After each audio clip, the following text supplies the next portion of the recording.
A major change expected in 2026 could reshape how working Americans collect Social Security before full retirement age. Known informally as a new work rule, this update would allow beneficiaries to earn more income before their benefits are reduced. For millions who rely on part-time or continued work to manage rising living costs, this change could offer meaningful relief. However, the rule does not eliminate earnings limits entirely. Understanding how the system works and what exactly is changing is essential to avoid confusion and make informed retirement decisions. Currently, Social Security applies an earnings limit to people who claim benefits before reaching full retirement age. If earnings exceed that limit, benefits are temporarily reduced.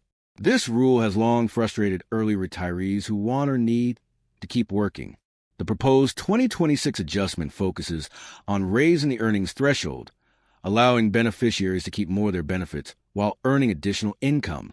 This change reflects economic realities, including inflation, longer life expectancy, and the growing number of retirees who remain in the workforce. It's important to clarify what this rule does and does not do. The new work rule does not remove earnings limits entirely. Instead, it increases how much you can earn before deductions begin. This distinction matters because some headlines suggest benefits will no longer be affected by work income, which is not true. The structure of Social Security remains intact, but the limits are expected to be more generous. Who benefits most from this change? Primarily, early retirees, those who claim Social Security before reaching full retirement age. Once you reach full retirement age, earnings limits disappear completely under current law. The 2026 update mainly helps those in the transition period who rely on both wages and benefits to stay financially stable. Under current rules, benefits are reduced by a set amount for every dollar earned above the limit. While these reductions feel like a penalty, the money is not lost forever. Social Security recalculates benefits later, increasing future payments to account for amounts withheld. The new rule would not change this structure, but would reduce how often and how much benefits are withheld in the first place. Inflation plays a big role in why this rule is changing. As wages and costs rise, static earnings limits become outdated. Many retirees exceed limits simply by keeping pace with inflation, not by earning unusually high incomes. Raising the threshold helps align Social Security rules with today's economy rather than one from decades ago. This change could also influence retirement timing. Some workers delay claiming benefits because they fear losing money if they continue working. With higher earnings limits, more people may feel comfortable claiming earlier while remaining employed. That flexibility can help households manage healthcare costs, debt, or caregiving responsibilities. However, taxes still matter. Even if benefits aren't reduced, earned income is still taxable, and Social Security benefits may be taxed depending on total income. The new rule does not change tax treatment. Beneficiaries should consider both benefit reductions and tax impacts when deciding how much to work. It's also important to note that this rule does not apply to everyone. SSDI recipients follow different income rules, and SSI is a needs-based program with strict limits. Confusing these programs can lead to costly mistakes. The 2026 work rule is specific to Social Security retirement benefits claimed before full retirement age. Accurate income reporting remains critical.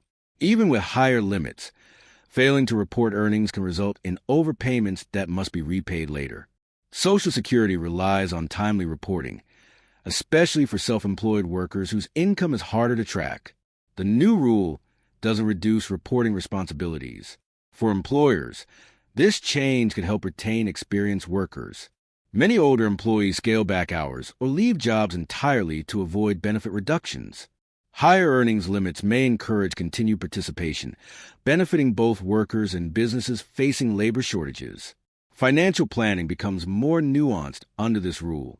Some individuals may choose to earn just under the new limit, while others may decide that temporary reductions are acceptable given future recalculations. Understanding personal cash flow needs is more important than focusing solely on the limit itself. Couples should also consider household strategy. If one spouse claims early and works, while the other delays benefits, the combined impact can be complex. Higher earnings limits may improve overall household income, But coordination is key. Scams and misinformation often emerge around rule changes. Some may falsely claim that benefits are ending or fully protected from work reductions. Beneficiaries should rely only on official Social Security guidance and verified news sources. Timing matters as well. The 2026 rule will not apply retroactively. Benefits reduced under current limits won't be refunded due to the new rule. Planning ahead helps avoid disappointment or misunderstanding. As with many Social Security updates, final details depend on official rulemaking. Threshold amounts, implementation dates, and guidance will be released closer to 2026. Staying informed ensures beneficiaries can adapt quickly. For many Americans, this change represents a shift toward flexibility rather than restriction. It acknowledges that retirement is no longer a sharp stop, but a gradual transition for millions of workers. In summary, the new 2026 work rule for Social Security could allow early retirees to earn more before benefits are reduced, but it does not eliminate limits or responsibilities. Understanding how the rule works empowers beneficiaries to balance work and retirement with confidence and clarity.